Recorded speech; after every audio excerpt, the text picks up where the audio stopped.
Nous disions que le Seigneur a recommandé à ses disciples d'avoir une épée.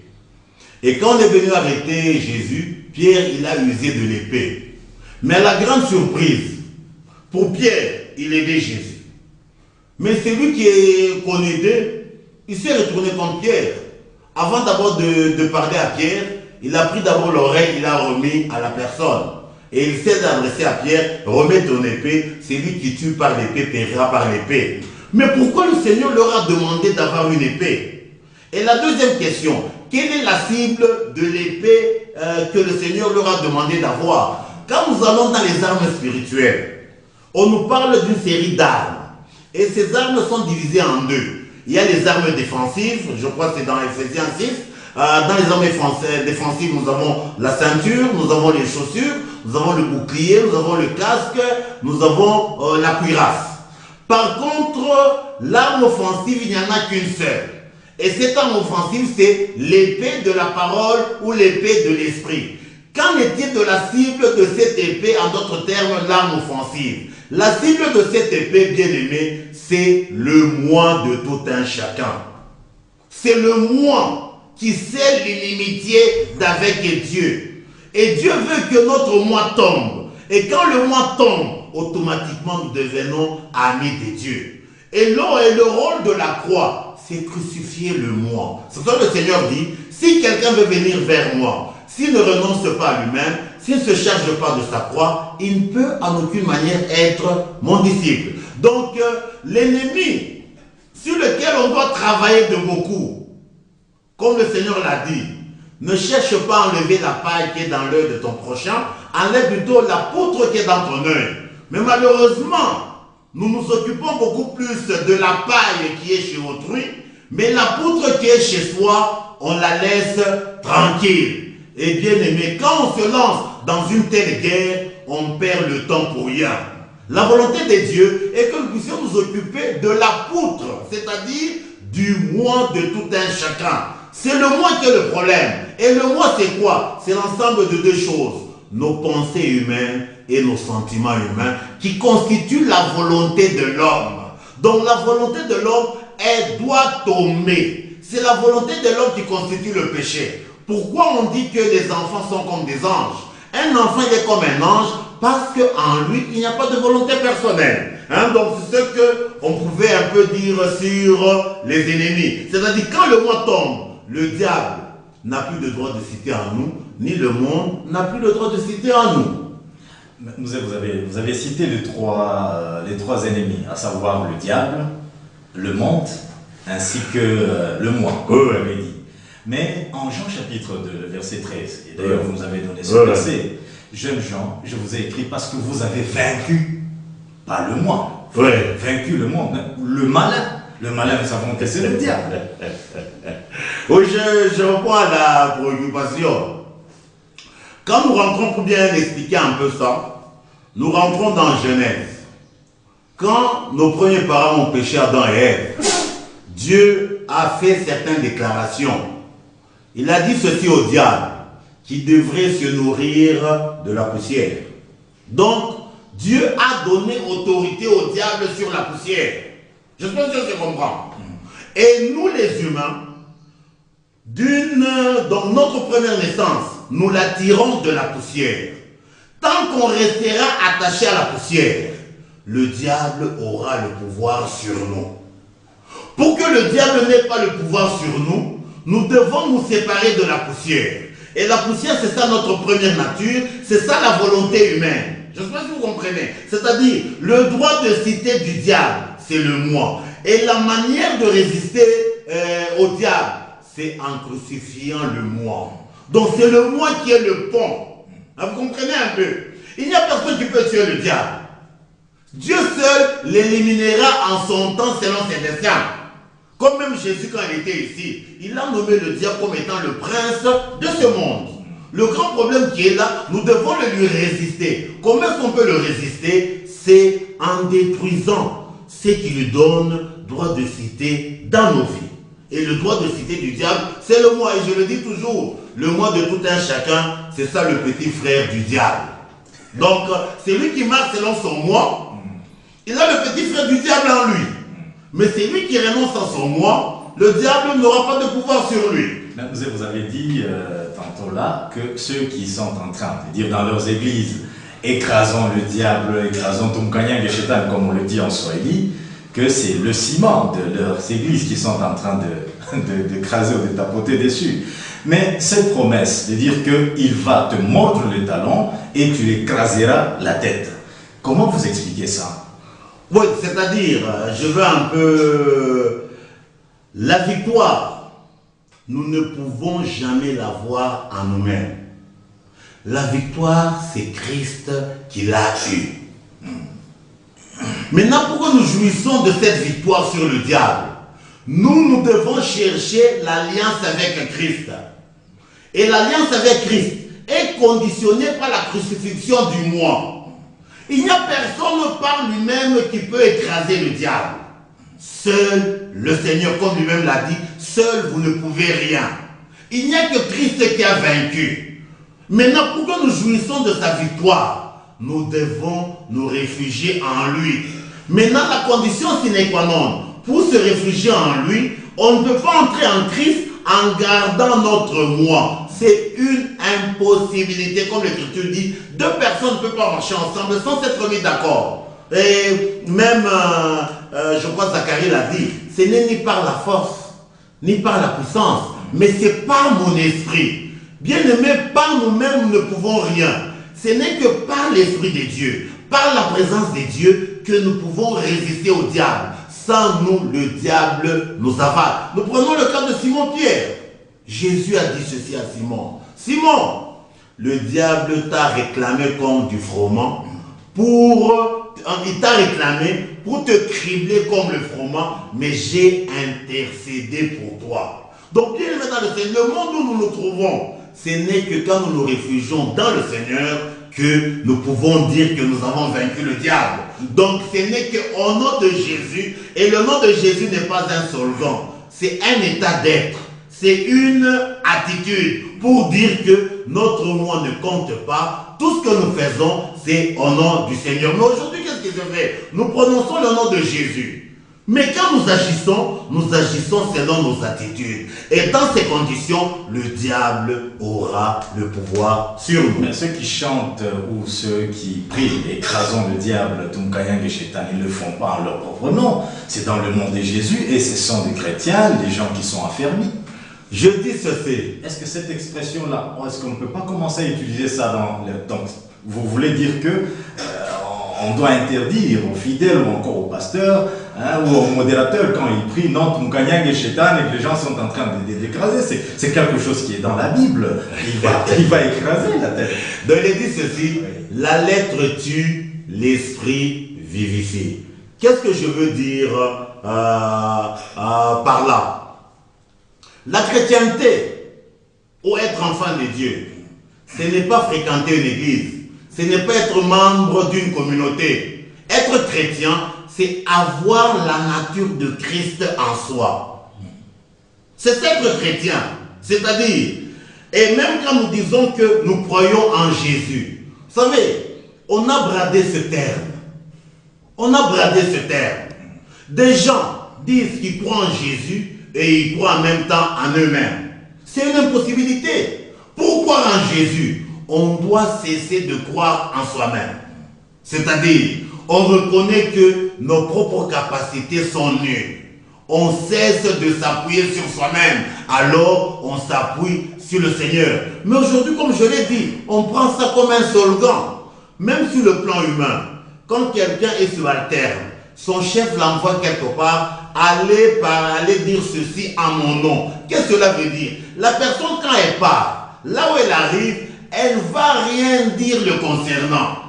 La personne, là où elle part, elle sera le représentant de son chef.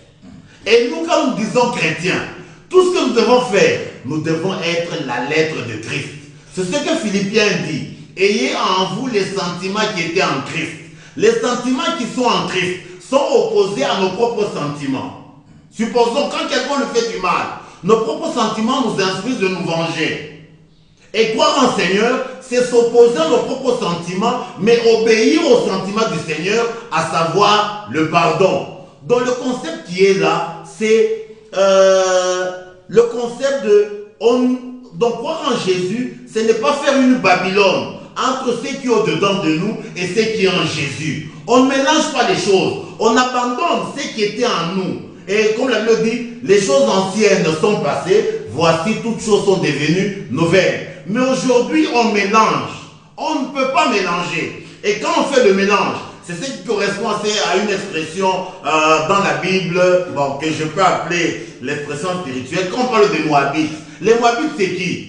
Ce sont ceux qui ont mélangé la sémence du père et la sémence des enfants. Aujourd'hui, nous avons beaucoup de gens qui sont des Moabites. Ils mélangent la parole de Dieu avec leur pensée humaine. Et quand ils font ce mélange, on est Moabites. La volonté de Dieu est que nous soyons des véritables Israël. Donc nous devenions des véritables Israël. C'est-à-dire, et Israël, c'est lui qui est conduit par Dieu. C'est-à-dire, par les pensées de Dieu et les sentiments de Dieu. Et les pensées de Dieu sont opposées aux pensées humaines. Et que dites-vous de la deuxième partie de la question? Les exploits. Avec Dieu, nous ferons les exploits. La Bible ne dit pas avec Dieu, nous allons faire l'exploit. C'est les exploits. Comment vous expliquez ces exploits-là? C'est-à-dire quoi? L'exploit. Les exploits. Oh oui, on peut dire même les exploits au pluriel. Les exploits, c'est vaincre le péché. C'est pas la bénédiction? C'est pas le voyage? Non, je crois que ça, il y a un sujet où si on doit en parler, ça va. Mais les voyages n'ont rien à voir avec. Parce qu'il y a des gens qui sont païens qui en ont marre des voyages. Qui en ont marre des voyages. La bénédiction, je vous ouvre une parenthèse, la bénédiction a une seule caractéristique. Elle ne peut jamais être accompagnée de chagrin. Toutes les choses matérielles, le chagrin a les capacités de les accompagner. Quand vous achetez un avion, l'avion peut connaître un crash. Et là, vous aurez le chagrin. Or, la bénédiction de Dieu a une seule caractéristique. Pas de possibilité de chagrin. La bénédiction de Dieu, c'est jouir du bien. Et le bien, c'est le bien souverain. Et le bien souverain, c'est Dieu lui-même. Ça n'a rien à voir avec les choses périssables. Hein, je crois que nous passons à notre point. Le troisième élément, ce sont les femmes âgées. Comme ça, le frère Europe peut nous lire Tite 2, 3 à 5. Donc Tite 2, 3 à 5. Dit que les femmes âgées doivent aussi avoir l'extérieur qui convient à la sainteté, n'être ni médisantes, ni à donner au vin, qu'elles doivent donner des bonnes instructions, dans le but d'apprendre aux jeunes femmes à aimer leurs maris et leurs enfants, à être retenues, chastes, occupées aux soins domestiques, bonnes, soumises à leur mari, afin que la parole de Dieu ne soit pas blasphémée. On peut nous lire aussi, on va lire deux textes aussi, et puis par après nous allons parler sur les femmes âgées. C'est 1 Timothée 2, 9 à 15. Je veux aussi que les femmes, vêtues d'une manière décente, avec pudeur et modestie, ne se parent ni de tresses, ni d'or, ni de perles, ni d'habits somptueux, mais qu'elles se parent de bonnes œuvres, comme il convient à des femmes qui font profession de servir Dieu. Que la femme écoute l'instruction en silence avec une entière soumission.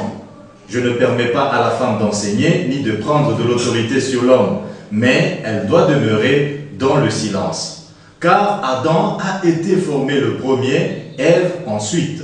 Et ce n'est pas Adam qui a été séduit, c'est la femme qui, séduite, s'est rendue coupable de transgression.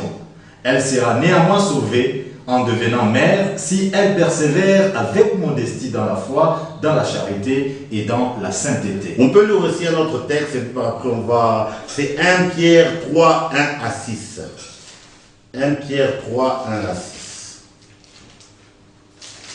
Femmes, soyez de même plutôt soumises à vos maris, afin que, si quelques-uns n'obéissent point à la parole, ils soient gagnés sans parole par la conduite de leurs femmes, en voyant votre manière de vivre chaste et réservée.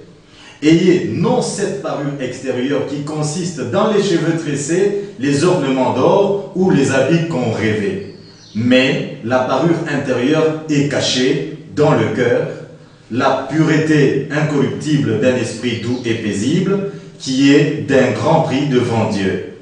Ainsi se paraît autrefois les saintes femmes qui espéraient en Dieu, soumises à leur mari. Comme Sarah qui obéissait à Abraham et l'appelait plutôt son Seigneur, c'est d'elle que vous êtes devenus les filles en faisant ce qui est bien, sans vous laisser troubler par aucune crainte. Amen. Je crois que nous avons lu ces trois textes qui parlent des comportements ou des attitudes des femmes. Quand nous rentrons à notre texte de Zacharie, dans le troisième élément, ce sont les femmes âgées. Considérons ce qui se passe dans la société. Vous ne trouverez jamais une femme âgée de 80, de 90 ans habillée d'une manière impudique.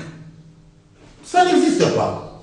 Vous ne trouverez jamais une femme âgée, prostituée au bar, une femme de 90 ans au bar, Mindumba. Ça n'existe pas. Hein, je pense qu'on comprend. Je vais encore un autre exemple. Genre dans notre culture, quand les gens se mettent quelque part, les hommes, les papas, sont quelque part même à 5 ou à 6, nous prenons deux attitudes. Une jeune fille de 18 ans passe devant les papas.